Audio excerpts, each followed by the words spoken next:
Anything good happen? Anything bad happen this week? This week? Yeah. Yeah.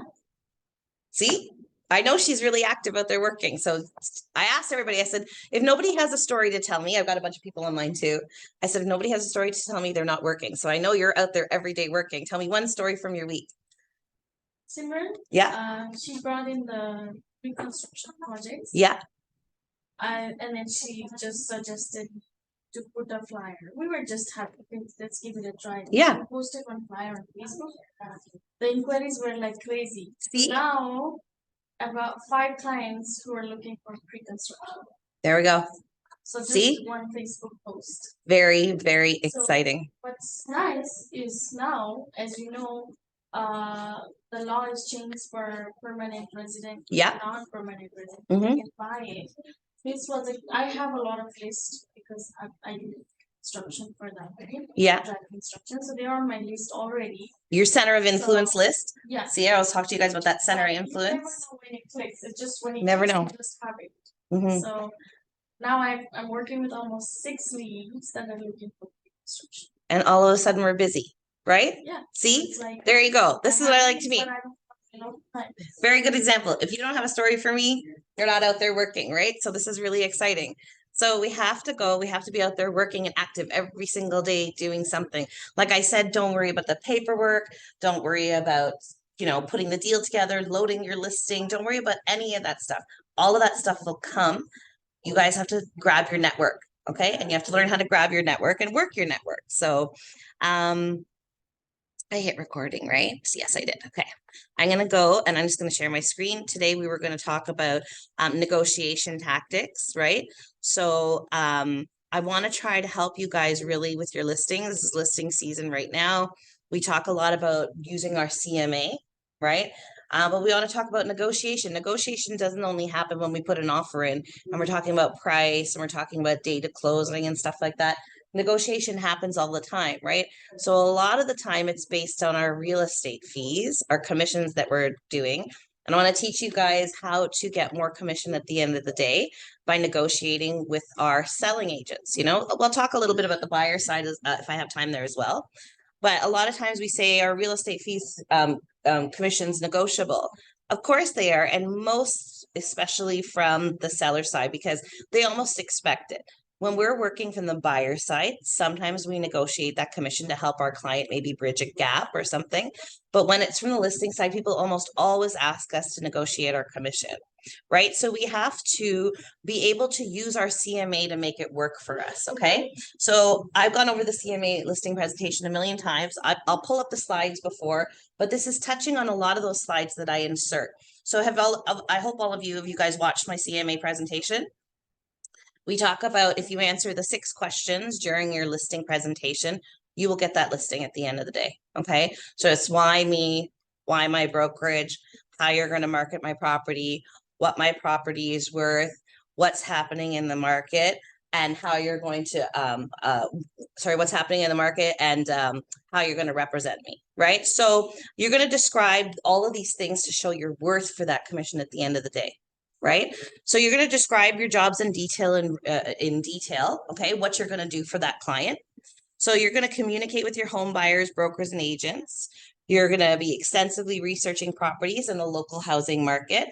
You take home measurements, including conducting inspections and making appraisals, interacting with loan officers and local authorities, drafting contracts and completing requisite forms, overseeing home listings and showings. So these are just a few examples, okay? So I'm going to stop right there. I'm going to pull my part of the CMA up to show how I've communicated. What is my worth to you as your real estate agent, right? So let me just stop the share and come back in. I'm negotiating with them now. What's my worth? Why are you going to use me over the other agent that you interviewed, right? So I'm going to go here and just open up my CMA part of the presentation.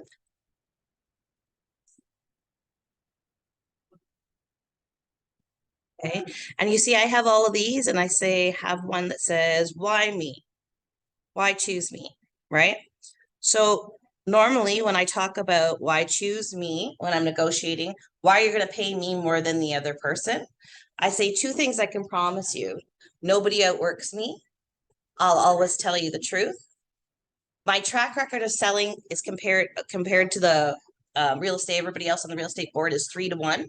If you're even selling mildly and you're doing like 6 transactions in a year, you'll find that there's a lot of agents on the board. There's 85,000 agents. Only 1% of them are really active, fully active. So a lot of them have a big average. We have a whole bunch of agents that bring that average down. So you could easily say, I see you. You could easily say that my selling compared to the competition is 5 to 1, 2 to 1, 3 to 1, depending on what your stat is if you get those few deals, right? I always put when you hire me, you hire 90 realtors. Now, this is old because I just used the slide for training. Right now, we're sitting at 160, okay? So I always try to push the strength of my brokerage, especially if I'm in this area. I say I'm an active agent. I have 160 agents at my brokerage, and we all sell and buy in this area. We're going to push your listing, right?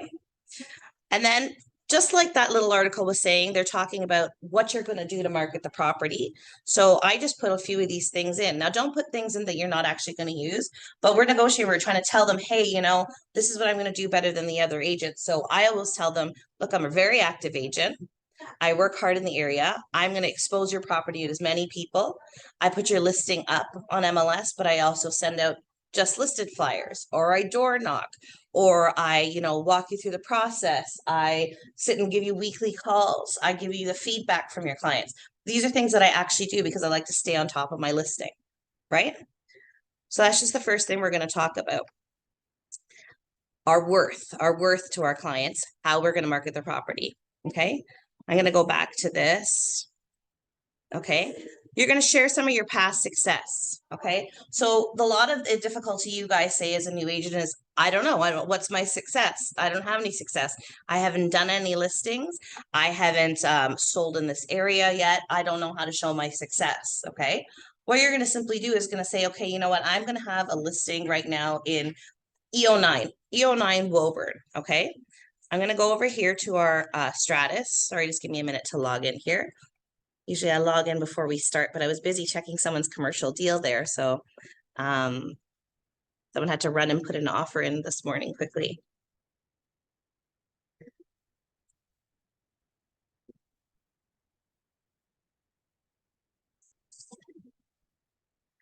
So basically what you're going to do is you're going to use the strength of that brokerage. You're telling them, look, I have 160 agents in this brokerage.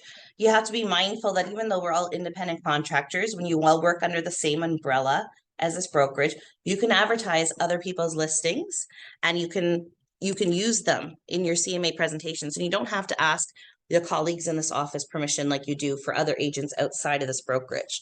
Okay. So what is this? It's asking me to change my PIN. There we go. So the way you do that is say that you have a listing coming up in EO9 Woburn, okay? And I want to show, I'm a new agent. I've never sold anything before. I've never, bought anything before with my clients. So I can't show on an MLS listing, see, there's my name, bought and sold from here. I'm just going to use the almighty we, okay? And I'm going to go here to search, and then I'm going to go to predefined searches. Okay. And if you forget how to do this, you can ask me after. I'm just showing you what you can do is you can go to your brokerage history. Okay. And you can say unavailable because I want something that's sold. I want to show that something that a track record in the area, something proof of what I can do. Right. And I'm going to go to Toronto. And I'm going to add the field because I'm really trying to get this listing. So I want to show that I'm a good listing agent, that we're a good listing agent, the almighty we of the brokerage. And I'm going to say that the listing brokerage is Remax Ace. Okay. Now you can refine your search. Oh, I spelled it wrong there. You can refine your search. We can make it like I said, Woburn, but I'm just going to pull up anything here quickly just to show. I can say, you know what? I have a listing coming up in EO8 Eglinton East here. Ooh, and you know what? This is the lease listing. Let's look at a sold. I can say, okay, this one in the West End, W3. I'm want to get a listing right in this area. So I'm going to say, hey, you know what? We just listed a property in this area. You don't necessarily have to show them that it was Brayhan from our office, right? Brayhan doesn't mind because he's part of this brokerage. We can all use this past listing, okay?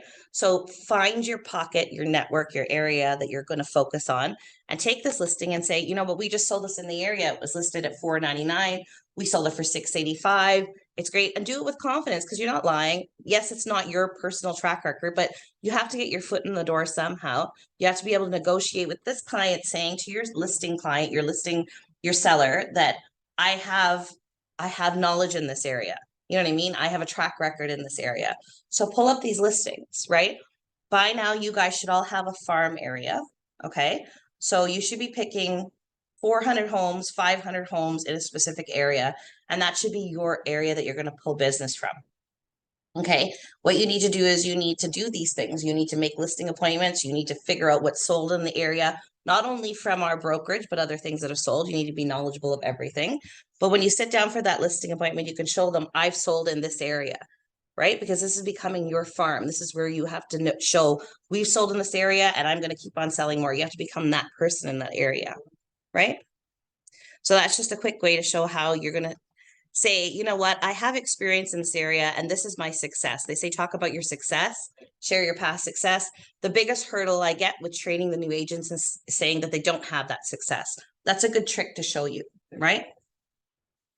Explain where commissions and fees go. So this is one of my favorite slides I'm going to pull up. This is my one where a lot of my clients don't really understand exactly how commissions work at the end of the day, but it's the best way to get more commission, okay? So this commission slide, you guys can take this. I can send you the slide. You can use this, but get used to explaining this to your clients. I'm going to guarantee you that this will work for you 95% of the time. Okay. And never ever walk away from a listing if you're getting less, right? Less is better than nothing, but this is your tactic, your right-hand tool. You should try this every time in a listing appointment, even if you think, oh, no, they're not going to give me more commission. Okay. So what happens is you're going to explain to them. Everybody understands, okay, normally commission is 5%.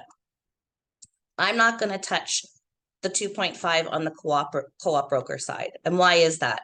Because when people come to show the property, if you're offering 2%, unless their client specifically asks to see their house, and I'm not saying this is every agent, it's not necessarily you guys, but a lot of other agents out there will go, why am I going to show that one? I'm going to show them that one down the road. They're offering 2.5 more commission, right?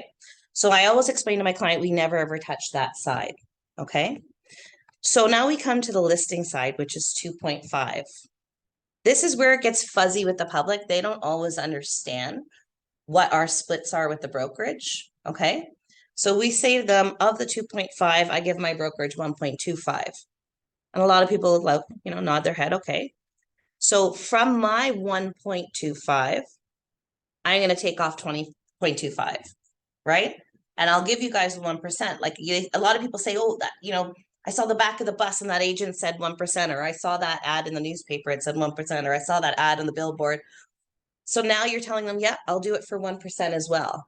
We as agents know that 1%, those ads mean that in total, we're getting 3.5, right? For the listing and the co-op. Everybody sort of following? Let me know if you guys are totally confused. I don't mind explaining this 100 times because you guys have to be able to explain this to your clients clearly so you can get more commission, okay? So those ads, those 1% is getting total of 3.5. This, when you do it this way, you're getting a total of 4.75. Right? Okay. I guarantee you when you explain it this way, 95% of the time, you're getting more commission. You're getting 4.75. And I always challenge everybody. I check all my listings. I rarely do a listing for 3.5 because of this. And then if people still argue that, then I go on with my further negotiation tactic. I always say to them, if the person who is sitting at that listing appointment is willing to give 1%, oh no, I'll do it for 1%. Okay. I go, this is my full-time job. I'm going to give you full-time service. I'm an excellent agent. I work hard at this. You're going to get all of my knowledge and everything. So I'm here and I'm defending my worth. Okay. If that person is giving 1%, they can't defend their commission. They can't defend their own worth. How can they defend the worth of your home? That's the person you're trusting at the end of the day, right? And all of the deals are over $1 million now. You think that they're going to let your house, they're going to fight for the worth of your house, or they're going to let it go as quickly as they're letting their own worth go, right? So a lot of people think about that at the end of the day. I say, you know, my tactics that I do at the end of the day, I'm an active agent. We're talking about our successes. We're talking about how we're going to market your property and push it. And now we're fighting for our commission because we've shown all of that. So it's a really good negotiation. I'm telling you, I very, very rarely walk away with less because I say at the end of the day, you have to think you pay for your licenses, right? You're paying for your RICO insurance. You're paying for your gas. You're paying for your marketing. You're paying for your sign-on, everything at the end of the day. Why give away 1% just like that? Okay. So definitely take this slide and use it at your next listing appointment. I guarantee you it'll help you. I hardly ever bring the slide anymore because I'm able to just explain it to the clients. But the first few times when I was nervous, I'd say the first 10 times, I literally brought this in paper with me and explained it to the client when they wanted to talk about commission.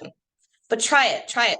So many people are so stubborn with me and they say, no, you know what, everybody in my community or everybody in my circle of friends knows that, you know, 1% is the going commission. You know what I mean? My circle of friends would never pay me more. But you'd be surprised. I have actually tried this on repeat clients that I gave 1% to before. And the second time around, I didn't take 1%.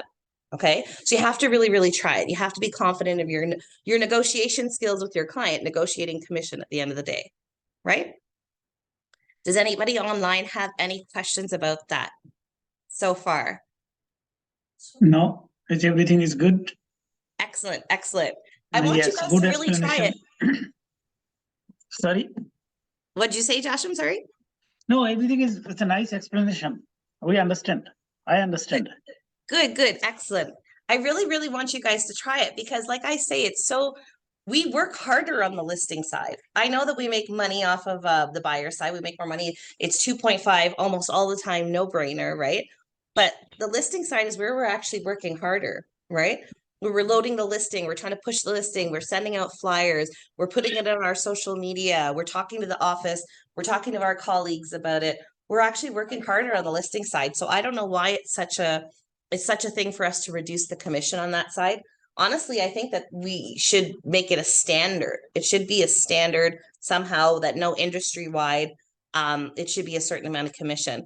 Literally, we're the only profession in the world who undercuts for how hard we work. You know, do you see doctors rushing to the office saying, you know what, I'll work for less than that guy if you hire me, right? People don't do it. So I don't know why. I'm not a fan of it.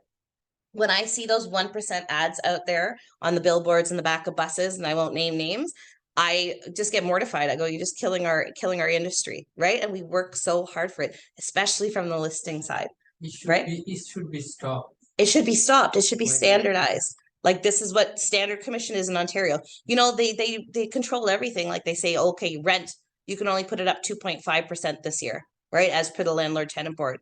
I don't know why they don't say as per Toronto Real Estate Board, it's 2.5% commission this year.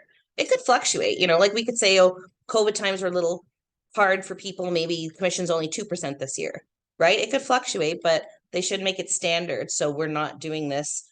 Oh, it'll be based on our worth. Do you know what I mean? Not based on you're doing it for 1% and I'm doing it for 2.5. So they're going to use you because it's less money, right? Yeah. I think the RICO should be touched on it. They should. They really should. Add it on the publicly. Yeah. I am taking that person. Yeah, exactly. It should be hidden. It is not.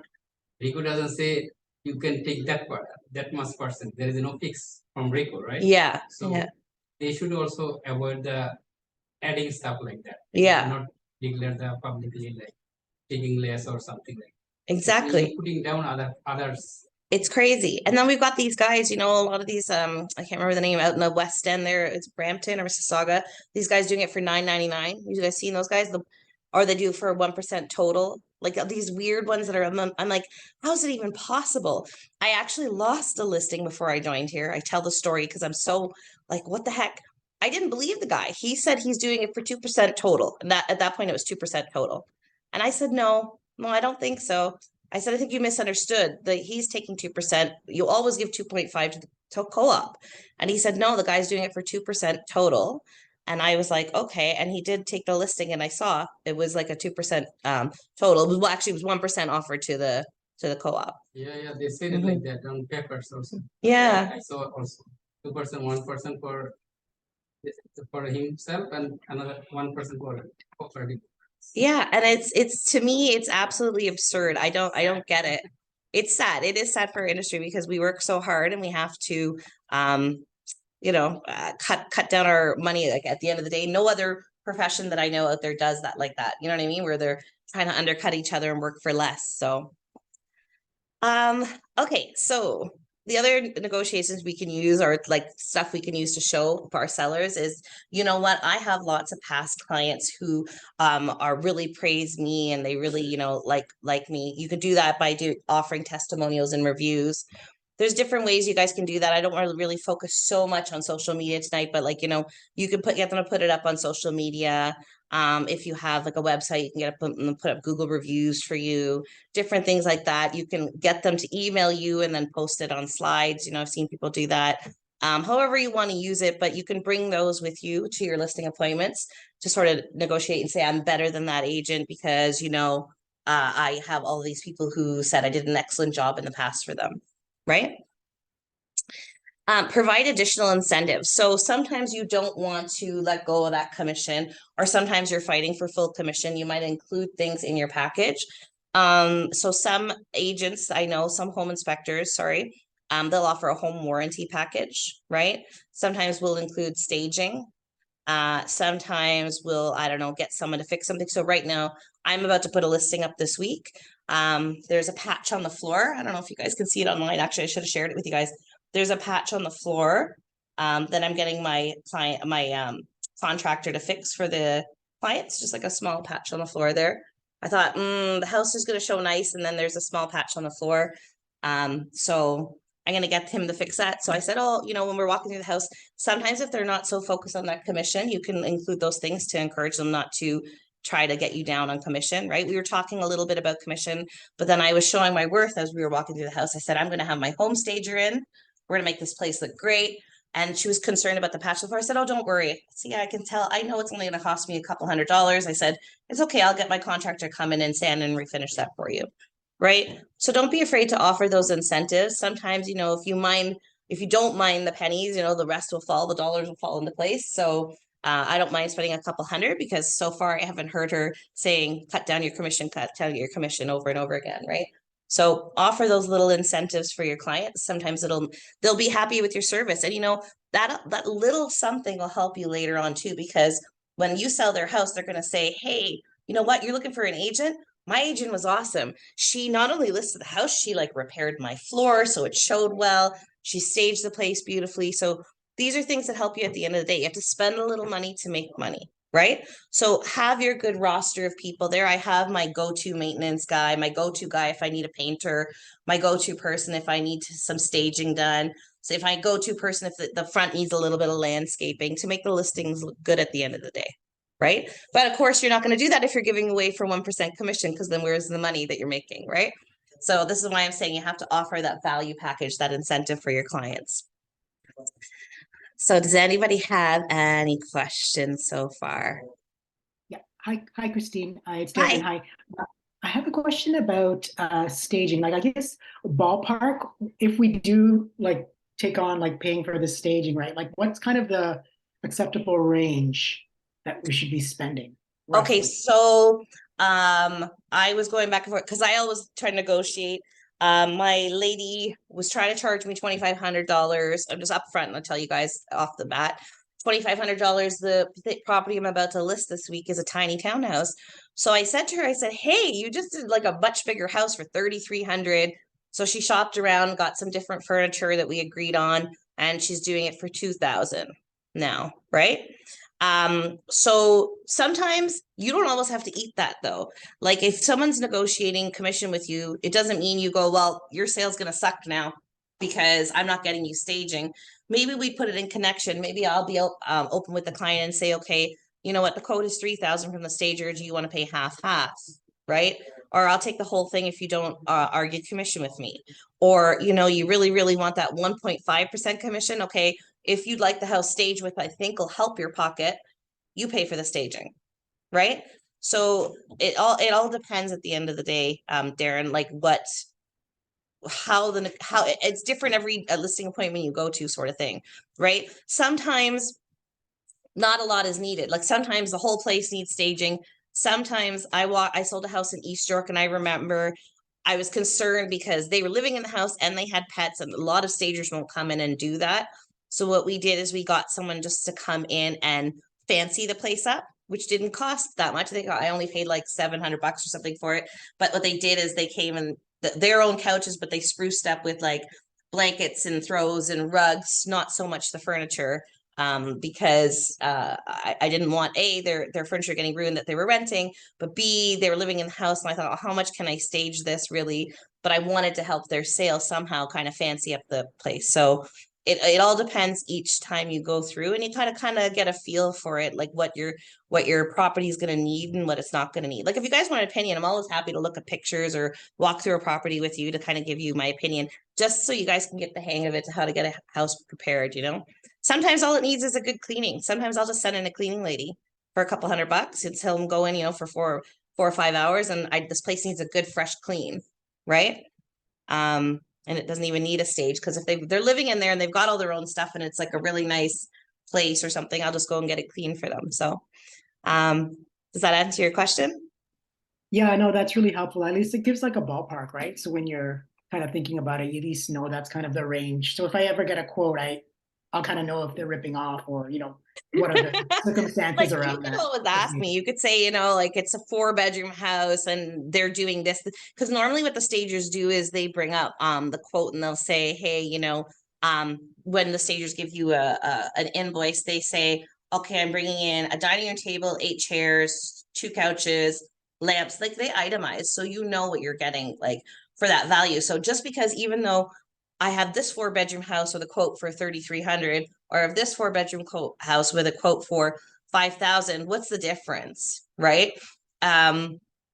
Maybe this one is giving you, I don't know, mirrors and crazy, really nice, you know, furniture, and maybe it's just a higher end home that they're staging. So it could be different, you know what I mean? In that respect, you have to look at what they're itemizing. So if you're ever wondering if you're getting ripped off, I can give you an idea if you looked at enough invoices from stagers. So stay for how long? so it's rented by the month. So hopefully you don't normally need more than the month.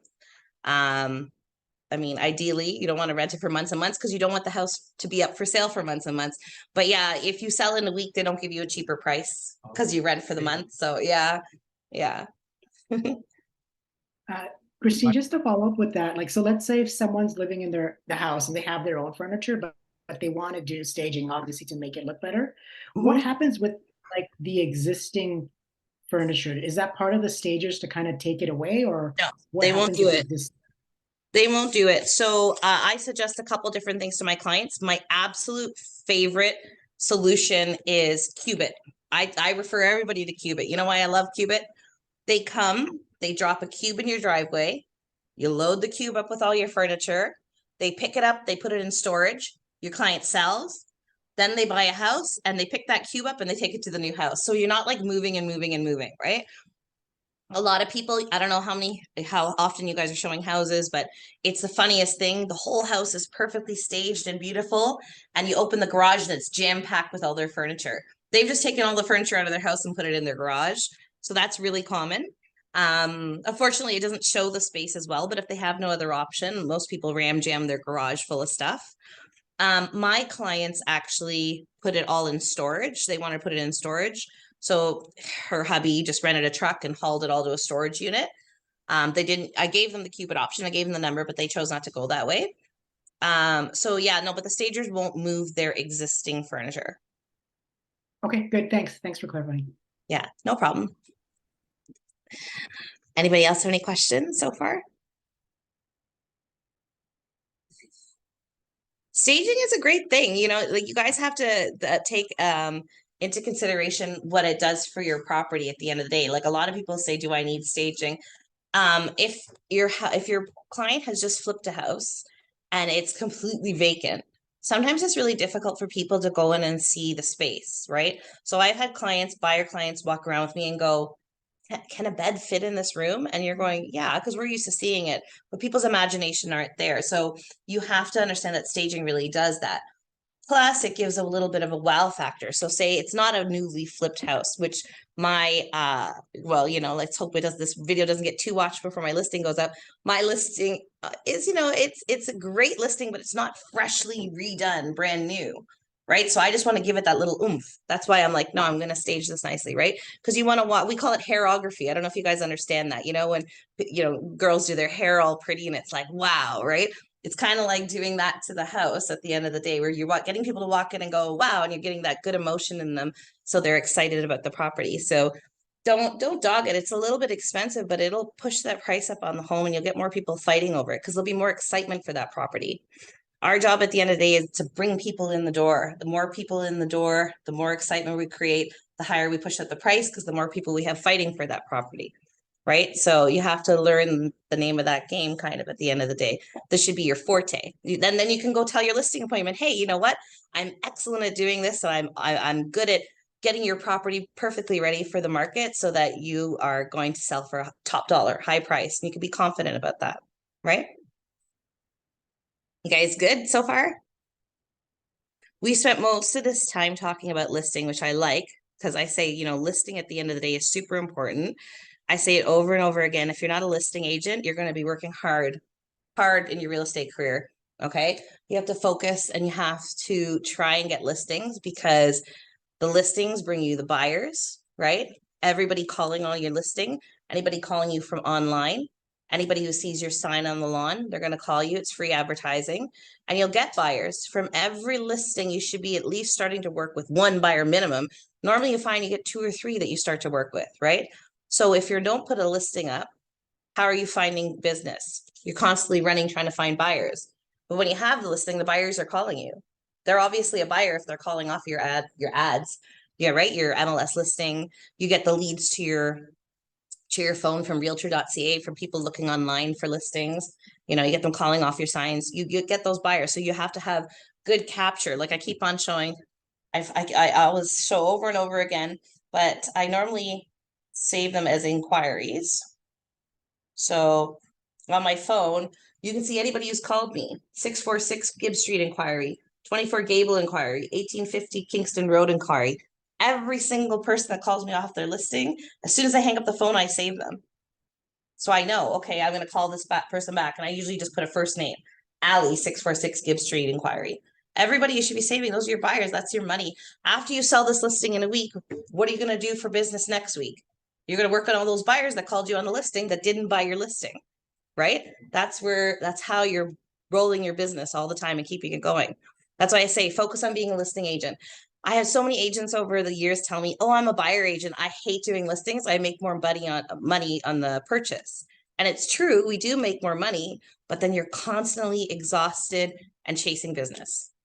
You're always trying to find business. You have nothing. Nobody's calling you for business. But where's the buyer calling you off of? Right? So can I add something to help them? For sure. I'd love it. I don't have a listing here. It's coming soon. Mm-hmm. If I had a listing, it would be so good. Yeah. Finally, I got one. Excellent.